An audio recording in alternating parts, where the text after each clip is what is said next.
Bonjour à tous et à toutes, bienvenue sur l'invité ce dimanche.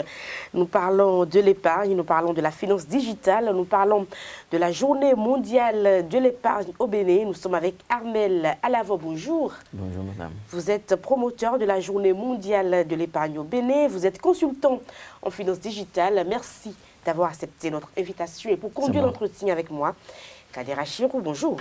Bonjour, bon dimanche, chers amis internautes, bonjour. Armel Alavo, bonjour. Bonjour monsieur. Alors, dites-nous d'entrée de jeu, que peut-on comprendre par finance digitale? Déjà, merci beaucoup de m'inviter donc sur votre plateau pour aborder des questions qui ont du sens pour le développement de notre pays. La finance digitale, pour faire simple, se définit comme étant l'offre des services financiers basés sur la technologie. C'est-à-dire qu'on avait l'habitude d'offrir des services financiers de façon traditionnelle, de façon classique, mais aujourd'hui, il y a la technologie qui, disons, a commencé par toucher à tout. Le secteur financier n'a pas été épargné. Et donc, aujourd'hui, on offre des services financiers en se basant sur des moyens technologiques. Et donc, la finance digitale n'est rien d'autre que l'association de la finance et donc de la technologie. Alors, qu'est-ce qu'on peut comprendre aussi par l'épargne et quelle pourrait être son importance?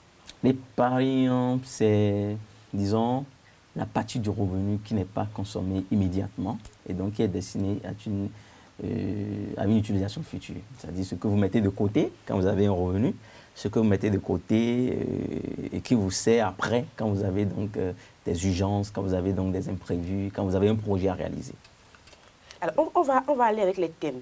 L'inclusion financière, on en parle de plus en plus. L'éducation financière, on en parle de plus en plus. On va aller pas à pas. Alors, inclusion financière, c'est quoi? Éducation financière, c'est quoi? Et quel est le lien avec la finance digitale? Super. Ça, c'est vraiment pour clarifier en fait les concepts. En fait, l'inclusion financière, disons, pour ne pas être trop technique, c'est, disons, le processus par lequel les populations accèdent à des services financiers de base, offerts par des institutions financières formelles, à moindre coût, et voilà, pour faire simple. Et donc, quand on parle d'inclusion financière, ça fait intervenir l'offre de services financiers basiques, d'accord, les services financiers de base. Ça fait intervenir le coût des services offerts, donc il faut que les services soient à moindre coût. Et ça fait intervenir également une cible, c'est-à-dire les populations vulnérables, les populations qui sont exclues du système financier classique. Et ça fait intervenir également des institutions financières formelles. Voilà. L'éducation financière n'est rien d'autre que la transmission de connaissances financières, d'accord, à des populations qui n'ont pas à la base disons, certaines compétences pour pouvoir donc faire des choix sur le plan financier. Alors, si par exemple je vous demande je viens vous parler donc de l'épargne, je viens vous parler donc du crédit, je viens vous parler donc de l'assurance, etc. Alors que préalablement, vous n'avez eu aucune information sur comment ça fonctionne, quels sont les tenants et les aboutissants donc de la chose, vous n'aurez pas vraiment envie d'y aller. D'accord? Vous allez vous demander, mais est-ce que ce n'est pas un piège? Est-ce que ce n'est pas ci? Est-ce que ce n'est pas ça? Encore que, pendant longtemps, on a pensé que les institutions financières sont là rien que pour gruger les populations. Donc, il est question à un moment donné... Vrai? Elles font mieux que ça. Je ne partage pas ce point de vue. Elles font mieux que ça que gruger nos sous. Non, ce n'est pas vrai. Alors, il faut qu'à un moment donné, on puisse expliquer véritablement de quoi il est question. D'accord? Essayer donc de familiariser les populations avec un certain nombre de concepts, avec un certain nombre de pratiques. Parce que moi, je le dis, je fais partie de ceux-là qui veulent bien désacraliser le secteur bancaire. Je suis du secteur, mais je pense qu'il n'y a pas de mythe, il n'y a pas à cacher quelque chose. Il vaut mieux qu'on soit transparent. Il vaut mieux qu'on partage les informations avec les populations. Elles en ont besoin. Si nous arrivons à sensibiliser, à convaincre les populations réellement, on n'aura plus de difficultés. Quand on lance un produit, on se fatigue à aller prospecter les clients, c'est parce que jusque-là, ils n'ont pas compris l'intérêt que la solution, le produit présente pour elles. Mais dès qu'on arrive à les sensibiliser suffisamment sur l'intérêt d'accéder à un service financier formel, l'intérêt d'accéder à une épargne formelle, à un crédit formellement, au lieu d'aller chez un usurier, d'aller directement dans une institution financière formelle, d'avoir de bons comportements avec les institutions financières, dès lors que vous leur proposez un service, les populations diront, bon voilà, je préfère aller dans ce sens-là. Alors, dites-nous aussi, quelle pourrait être la différence entre l'épargne et un crédit? Oui, l'épargne, c'est ce que le client vient déposer d'accord, c'est ce qu'il met de côté, qu'il dépose dans une institution financière formelle. Je parle de l'épargne formelle parce que c'est ce qui est conseillé. Je ne vais pas parler de l'épargne informelle, donc ce qui est fait sous les matelas, ce qui est fait dans les trous, ce qui est fait... Les tontines, c'est formel? Il y a des tontines formelles. Il y a des institutions financières aujourd'hui qui offrent des... Je ne vais pas nommer d'institutions ici, mais il y a des institutions financières, d'accord, de la place qui offrent des tontines formelles. Donc, vous pouvez accéder à ce type de services dans ces institutions-là. Mais les tontiniers informels, bon, je ne vais pas les aborder. Donc, quand je parle de l'épargne, c'est ce que le client va déposer, ce qu'il met de côté, va déposer de façon formelle. Le crédit, c'est un acte, d'accord, que le client pose, d'accord, et c'est un contrat qu'il le lie avec une institution financière qui s'engage à lui mettre des fonds à disposition dans le cadre d'un projet ou dans le cadre d'une activité, dans le cadre de la réalisation de, je sais pas, de n'importe quelle autre activité. Je sollicite un crédit parce que j'ai besoin de réaliser un projet. Et quand je fais l'analyse de mon projet, je me dis, mon épargne n'est pas assez suffisante pour le réaliser.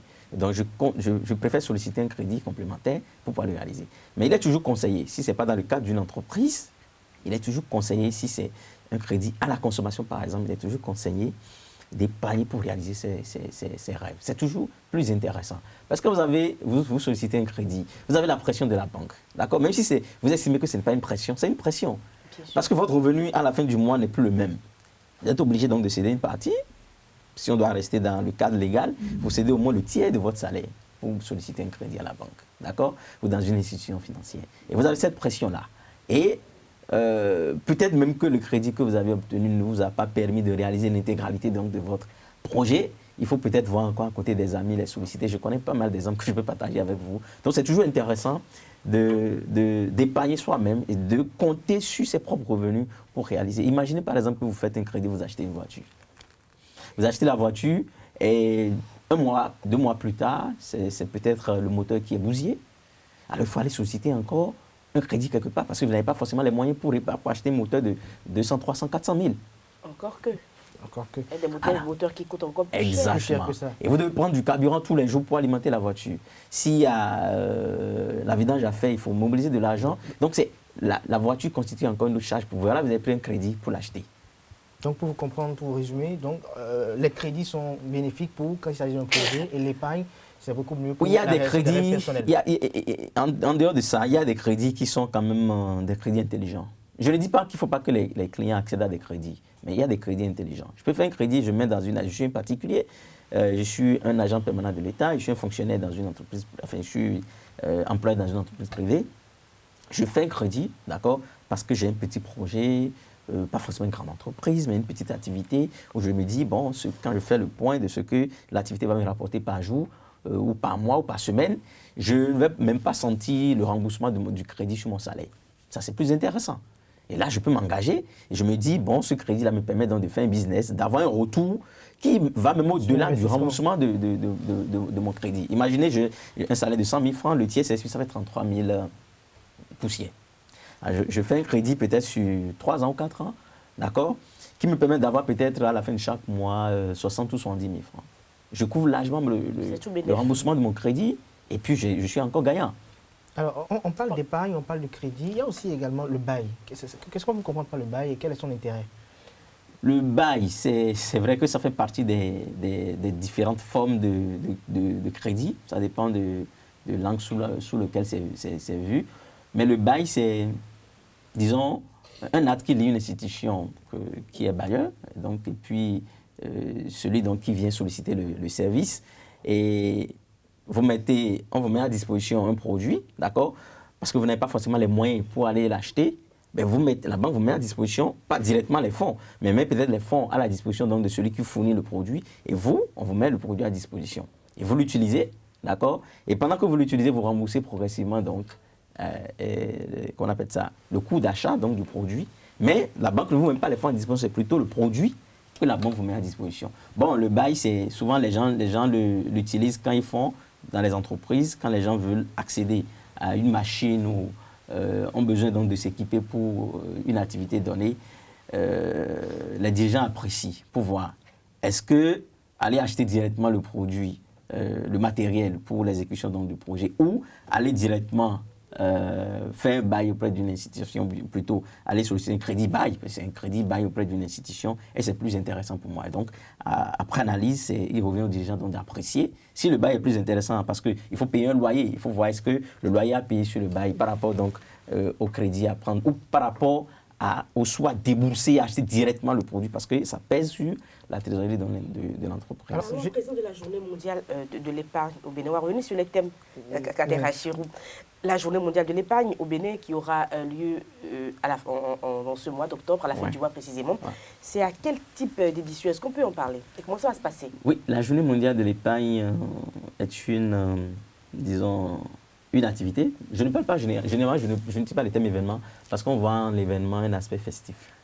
Même si, bon, parfois, la journée mondiale d'épargne est une activité Quand on parle d'épargne, on ne parle pas de la fête forcément. Oui, c'est ça, on parle de fête, mais il ne faut pas percevoir, les gens peuvent faire le mélange. Bon, voilà, ils peuvent faire des activités, c'est beaucoup plus technique. La journée mondiale de l'épargne, c'est une activité qui a été mise en place par les caisses d'épargne de 29 pays européens depuis 1924, d'accord? Et donc, la toute première célébration de cette activité a eu lieu le 31 octobre 1925. Et disons que nous sommes pratiquement à la 95e édition de la Journée mondiale de l'épargne au plan international. Et l'objectif de la Journée mondiale de l'épargne dans le temps, c'était donc de sensibiliser parce que ces caisses d'épargne ont estimé que les populations n'étaient pas suffisamment informées des services financiers, notamment des services d'épargne qui étaient offerts. Et donc, il fallait suffisamment sensibiliser ces populations-là. Donc, les regrouper, définir une journée, donc les regrouper, les sensibiliser véritablement autour donc, de ces différents produits, des différentes institutions de la place. Et donc, il peut arriver que cette activité-là dure 2 jours, 3 jours, 4 jours, une semaine. L'idéal aurait même été que cette activité dure une semaine. Et là, parce qu'on ne peut pas célébrer l'épargne en une seule journée, on ne peut pas sensibiliser la population en une seule journée. On peut aller même sur une semaine. Et donc, nous, à CIFCO, Société d'inclusion financière, où nous intervenons beaucoup plus dans le domaine de l'inclusion et de l'éducation financière en tant que facilitateur du secteur bancaire et financier, on a estimé que nous ne pouvons pas atteindre les objectifs d'inclusion financière qui fait partie des objectifs de développement durable aujourd'hui sans passer par l'éducation financière. Et l'éducation financière est un pilier important pour nous. Et nous y travaillons véritablement. Et parlant d'éducation financière, il y a plusieurs thématiques qui sont abordées, notamment l'épargne, le crédit. Quand on dit crédit, c'est l'endettement. Le surendettement, il faut toujours en parler parce que toutes les populations ne savent pas que plusieurs crédits à la fois, avec le surendettement, ça vous empêche d'évoluer. Il est question également de parler de la budgétisation, de la planification, autant de thèmes qu'on pourrait aborder quand on parle d'éducation financière. Mais l'épargne est plus importante pour nous parce que c'est le premier pas. D'accord? Tout le monde peut épargner dans une institution financière. Tout le monde est éligible à l'épargne dans une institution financière. Mais tout le monde n'est pas éligible au crédit. Avant de bénéficier d'un crédit, il faut pouvoir répondre à un certain nombre de critères. Donc, ce qui est plus facile, ce qui est universel, entre griffes, c'est l'épargne. C'est pour cela qu'il faut véritablement que les populations puissent comprendre l'intérêt, d'accord, d'accéder à des formules d'épargne formelles au niveau des institutions financières. Et au Bénin, depuis l'année dernière, on a commencé par célébrer cette journée mondiale de l'épargne. On a célébré la toute première édition l'année dernière, le 31 octobre 2019. Ça s'est passé à l'Infosec. 2018 2018, excusez-moi, 31 octobre 2018, à l'Infosec de Cotonou, autour de la thématique la culture de l'épargne à l'ère du digital. Parce qu'on a voulu quand même associer la technologie en même temps à l'épargne. Parce qu'on parlait tout à l'heure de finances digitales. Il y a l'épargne digitale, il y a le crédit digital, il y a l'assurance digitale, etc. Et donc, cette année, nous sommes à la 2e édition et en ce moment, on est même dans le feu de l'action. Nous sommes dans la dernière ligne droite parce qu'on a même tenu un point de presse le 1er octobre passé, d'accord, toujours pour annoncer et pour suffisamment communiquer autour de cet événement. Et comme je l'ai dit au cours du point de presse, nous voulons faire de la Journée mondiale de l'épargne une activité assez connue, un peu comme la Journée internationale de la femme. Voilà. Armé Alalava, vous êtes le promoteur de cette Journée mondiale de l'épargne au Bénin. Vous en êtes à la 2e édition. Est-ce que vous pouvez nous dire un peu quelques activités qui seront innovantes cette édition? Oui.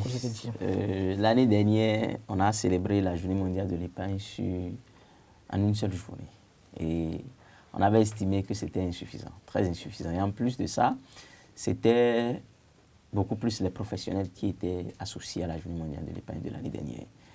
C'est vrai qu'on a communiqué sur certaines chaînes de radio, notamment les chaînes de radio locales, pour partager certaines informations avec les populations sur la journée, mais ce n'était pas suffisant. Et donc cette année, on a voulu la célébrer sur 2 jours, les 30 et 31 octobre. On commence le 30 et on aboutit au 31 qui est la journée même de la célébration. Mais la journée du 30 sera destinée donc à des ateliers qui seront organisés avec les populations. Quand il dit population, il s'agit donc des jeunes, il s'agit des femmes, il s'agit des associations, d'artisans, etc., etc. Et donc, il s'agira au cours de cette journée donc, de partager des connaissances, d'accord, sur tout ce qui est épargne, d'accord, proposé dans le secteur bancaire. Il s'agira de partager des informations sur tout ce qui est épargne, d'accord, sur le marché boursier. D'accord, ça fait 2 ateliers.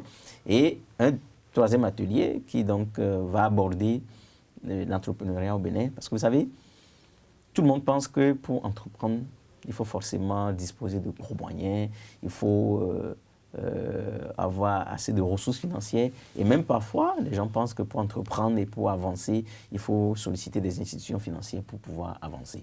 Mais on peut entreprendre en vous appuyant sur une épargne. Et une petite épargne en plus. On peut donner plusieurs exemples. D'accord? Je vais vous donner un exemple. Oui, allez-y. Une dame qui est à Kétou, d'accord, qui tous les matins se lève et va peut-être dans un champ ou quelque part où les gens vendent des régimes de bananes, d'accord. Elle va acheter peut-être, je dis n'importe quoi, hein, elle va acheter peut-être le régime de bananes à 3 000, enfin je dis n'importe quoi, 1 000 francs, d'accord, à 1 000 francs. Et elle vient, elle prend peut-être Zem rapidement, elle essaie donc de joindre un lieu quand même assez bien viabilisé, entre Griffe, ville, où les gens peuvent acheter ça un peu plus cher. Elle vend ça peut-être à 3 000, d'accord, ou même à 2 500. Elle a fait un bénéfice donc de 1 500, si elle le vend à 2 500. Alors si elle enlève peut-être le transport qui va peut-être lui coûter 300 ou 400, elle fait un bénéfice de 1 100 francs, 1 200, d'accord. Le lendemain, elle peut aller pour acheter encore un régime. Elle vient, ça fait sur 2 jours, elle arrive à faire un bénéfice donc de 2 400. Le 3e jour, elle ira, mais elle peut ne pas acheter un seul régime. Elle peut acheter déjà 2 régimes. Parce qu'elle a déjà 2 400 comme bénéfice. Elle peut acheter 2 régimes. Tout à fait. Vous imaginez cette dame-là, si elle commence progressivement, elle le fait sur 1 semaine, 2 semaines, 3 semaines, 1 mois, 2 mois, elle est persévérante, 3 mois. Vous allez voir, elle va commencer par exposer. Si c'est devant sa maison, ou peut-être désormais, elle prend peut-être un espace au niveau donc de cette ville-là, où elle met peut-être son enfant là. Elle expose désormais les régimes de bananes, peut-être désormais une dizaine, une vingtaine. Elle commence à faire du business. Elle a commencé avec un régime de 1 000 francs. Et elle se retrouve peut-être à un chiffre d'affaires désormais peut-être de 30 000 ou 40 000 francs par jour. Le mois, elle se retrouve à des chiffres d'affaires de 200 000, 300 000 francs. Personne ne peut imaginer qu'elle est partie de 1 000 francs. Vous comprenez qu'on peut développer l'entrepreneuriat en partant de rien du tout. Et donc, pour nous, au cours donc de cette journée, il s'agira de partager vraiment des informations sur comment est-ce qu'on peut entreprendre sur la base de ses propres revenus, sur la base d'une petite épargne. Et donc, comme on est en train de parler donc de la journée mondiale de l'épargne, il s'agira de mettre également l'accent vraiment sur l'épargne et donc sur sa contribution personnelle. Ne pas forcément compter sur ce qu'un tonton peut donner, ce qu'une tante peut donner, ce que la banque peut donner, etc. Monsieur Lavol, la dame dont vous parliez, est-ce qu'elle est intellectuelle? Non, elle n'est pas intellectuelle. Elle a pu se faire? Oui, et puis là, je dis c'est une réussite, c'est un success story, comme on le dit souvent, parce qu'elle est partie de rien du tout, d'accord, pour atteindre cet objectif-là. Et je dis beaucoup de personnes peuvent partir donc de cet exemple-là. Mais généralement, quand on finit, on a la licence, on a le BTS, le master, on se dit pour entreprendre, il me faut un capital, on fait un chiffre d'affaires, il me faut... Ce sont les études. Oui, voilà, ça n'a pas de sens en fait. L'entrepreneuriat, ce n'est pas intellectuel. Et donc, il est question de partager tout ça avec les populations, ils ne comprennent pas. D'accord. Est-ce à dire que vous attestez cette assertion d'un Béninois qui a écrit un jour sur la toile qu'on doit constater que la plupart des entrepreneurs ne sont pas des gens qui sont beaucoup plus intellectuels. Ils ont un niveau intellectuel plus ou moins acceptable. Bon, en fait, c'est discutable. Hein. C'est discutable parce que, comme je le dis, l'entrepreneuriat, ce n'est pas... c'est d'abord un état d'esprit. D'accord. C'est une manière c'est une façon de penser. C'est une vision. C'est beaucoup de choses mélangées. Ce n'est pas, on peut être intellectuel et ne rien comprendre dans l'entrepreneuriat. Vous pouvez être intellectuel et démarrer un business parce que vous n'avez pas le feeling pour ça, mais vous échouez. Comme vous pouvez ne rien avoir comme connaissance, comme chose là qu'on appelle ça. Vous pouvez ne pas aller à l'école et avoir des astuces pour développer. Donc, en fait, tout est question de feeling. Et maintenant, après, il y a un coaching qui peut se faire et pour vous mettre, vous qui n'êtes peut-être pas bien imprégné, on peut vous faire un coaching pour vous mettre un peu, parce que quand on partage avec vous un certain nombre d'exemples, on partage avec vous un certain nombre d'expériences vécues, vous laissez tout ce qui est rêve, grand rêve de millions, milliards, tout ça, et vous revenez à ce qui est à côté de vous, en fait. Alors, on parle de la journée mondiale de l'épargne au Bénin. Alors, est-ce que vous pouvez nous dire les organisations qui vont participer à cette deuxième Oui, édition? déjà, je vais finir pour dire que la deuxième journée, donc la journée du 31, puisque je parlais du 30 tout à l'heure, la journée du 31 est beaucoup plus réservée au panel, parce qu'on ne peut pas célébrer cette journée donc sans aborder des thématiques. Voilà, exactement, oui, des discussions en panel. Donc, il s'agira de regrouper donc certains acteurs de l'écosystème donc financier et bancaire pour aborder des thématiques qui ont du sens pour l'inclusion financière, qui ont du sens pour le développement de l'épargne au Bénin. Et donc, il s'agira d'aborder 3 thèmes. Le premier thème, donc, pour parler donc, du premier panel, il s'agira de parler des nouvelles techniques de mobilisation de l'épargne. D'accord? Tout à l'heure, on parlait donc de la finance digitale, et je reviens encore sur ça. Les nouvelles techniques de mobilisation de l'épargne, il y a la technologie qui permet de mobiliser l'épargne aujourd'hui. Et donc, il s'agit d'aborder cette thématique-là au cours donc, de ce panel. Le deuxième panel va aborder la contribution donc, de l'épargne au développement d'une économie moderne. Comment est-ce qu'à travers l'épargne, d'accord, on peut accompagner le développement économique d'un pays? Comment on peut moderniser l'économie d'un pays? Et la troisième thématique va aborder ce que les gens n'aiment pas souvent, la tontine informelle et l'épargne formelle. C'est une thématique qui, pour nous, a vraiment du sens. Parce que pendant longtemps, on a trouvé que les tontiniers informels n'étaient pas... qu'on devait les traquer. N'était pas efficace? Non, pas efficace. Non, ce thème-là n'est pas approprié. Et on les traquait, en fait. On les traquait parce qu'étant dans l'informel et mobilisant donc l'épargne du public, ce n'était pas intéressant. Et le régulateur n'était pas vraiment content de cela. Mais est-ce qu'aujourd'hui, nous, c'est un questionnement que nous avons. C'est pour cela que cette thématique-là a été initiée. Est-ce qu'il faut toujours traquer cela? Est-ce qu'il n'y a pas une autre façon de comprendre et de penser la chose? Enfin, on aura la réponse.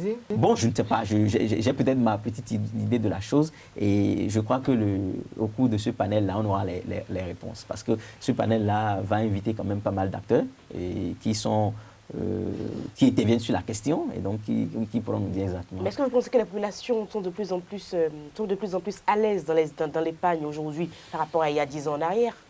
Oui, vous savez, les populations épargnent. Je ne dirais pas que les populations béninoises n'épargnent pas, mais les populations béninoises épargnent dans un circuit informel. Et c'est ce que nous voulons, c'est contre ça que nous voulons lutter aujourd'hui. Parce que quelqu'un à qui vous avez remis vos ressources financières, qui du jour au lendemain peut disparaître. Mais ce n'est pas dû aussi aux procédés à travers lesquels ceux-là aussi collectent les fonds, parce qu'ils sont devant, généralement c'est des couturiers, des coiffeuses, ils sont devant leur atelier, le monsieur passe tout le temps venir prendre l'argent. Oui, est-ce que les banques aussi ne peuvent pas aussi procéder de la même façon? Voilà, c'est déjà un pas. Tout à l'heure, je disais qu'il y a des institutions financières qui ont commencé par offrir les services de tontine, d'accord? Et ça se passe exactement comme les tontiniers informels. C'est-à-dire qu'ils sont habillés donc, avec des dossards à l'effigie de l'institution et ils viennent avec des cartes, comme ça se fait avec les tontiniers informels. Et puis voilà, on mobilise donc l'épargne et parfois même, pour l'expérience qu'on a partagée avec moi récemment, c'est que même parfois il y a des institutions où quand vous remettez l'argent, en même temps, vous recevez un message comme quoi votre dépôt a été enregistré. Et donc c'est la preuve que voilà, vous êtes enregistré. Donc, exactement. Donc il y a de ces cas-là qui seront, disons, déployés par d'autres institutions certainement parce qu'on a besoin donc, de formaliser notre économie. Alors, parlons toujours de la journée mondiale de l'épargne au Bénin, je vous ai posé la question tout à l'heure. Quels sont les acteurs qui vont y participer? Voilà, je reviens donc sur les acteurs qui vont accompagner. Il y a par exemple Ecobank, qui est donc le partenaire officiel donc, de cet événement cette année. Il y a la CCI Bank, d'accord? Je risque de faire des jaloux parce qu'il y a quand même pas mal d'institutions qui accompagnent. La CCI Bank, la BOA, la Banque Atlantique, la SWAGA, Africaine Vie, Suno Assurance. Il y a AGI, qui est une société de gestion d'intermédiation, la BFS. Il y a Il y a quelle institution encore? Il y a ACFB qui est une institution de microfinance, il y a l'IDE, il y a... tous les acteurs du système il y a quand même financier. beaucoup d'acteurs donc, du système financier et bancaire qui accompagnent, et c'est ce qui prouve que l'activité a commencé par présenter un intérêt pour ces acteurs-là. L'année dernière, on n'avait pas autant de partenaires qui accompagnent. Et moi, je dis l'accompagnement, ce n'est pas forcément... Financier, non. Est-ce que vous épousez la vision? Oui. C'est le plus important. Et les experts qui peuvent toujours parler... Exactement. Est-ce que nous voulons vraiment que nos populations... Parce que, vous savez, quand vous êtes quelque part, et on vient toujours vous dire la même chose toutes les fois. Toutes les fois. Vous allez décider un jour de prendre une décision. Bien sûr. Enfin, vous allez vous décider un jour. Bien sûr. Alors, disons, un citoyen qui, depuis 10 ans, tu lui dis non, parce que j'ai vécu tel, moi, je ne veux plus jamais entendre parler de banque, je ne veux plus jamais entendre... J'ai connu des cas, des amis, des parents et tout. Et, disons, vous savez qu'il y a une journée qui parle donc de l'épargne. Et toutes les fois, on veut vous parler de l'épargne, on veut vous sensibiliser. Un jour, vous allez décider. Et puis, si vous avez venir donner votre plein point de vue, on peut toujours vous donner des conseils. Exactement. Il y a plusieurs choses qu'on peut partager avec vous. Peut-être que vous avez de l'argent sous les matelas et qui entendent, les sous entendent même ce qu'on vient dire chez vous tout le temps et vous n'avez jamais voulu donc le faire. Mais exactement. Un jour, parce que vous avez... On vous a sensibilisé suffisamment sur ça. Un jour, vous avez décidé, bon, ok, d'accord. Bon, alors, je vais aller vers l'institution. Ouais, donc, on ne veut pas, pour nous, ce n'est pas que du jour au lendemain, avec cette activité-là, qu'on puisse avoir en même temps tout le monde, non. Mais qu'on puisse progressivement impacter les populations. Voilà. C'est le plus important pour nous. Merci à vous, Armel Alavant. Vous êtes le promoteur de la Journée mondiale de l'épargne au Bénin. Merci d'être passé par ici. Vous êtes consultant en finance digitale. Donc, la Journée mondiale de l'épargne est prévue au Bénin le 30 et le 31 octobre prochain. Exactement. C'est bien ça. Ce sera où? La première journée se passera donc à l'Amphi Idriss Déby d'Abomey-Calavi. D'accord. Et la deuxième journée se passera à l'Infosec de Cotonou. Mais sur les 2 jours, il y aura une foire de l'épargne. Et donc, il y aura des exposants pour venir proposer des services d'épargne. Merci à vous d'être passé par ici, Kader Achirou. Merci d'avoir conduit l'entretien avec moi. Chers internautes, merci pour l'attention. À dimanche prochain, c'était un plaisir pour moi de recevoir un consultant en finance digitale sur l'invité ce dimanche. Au revoir.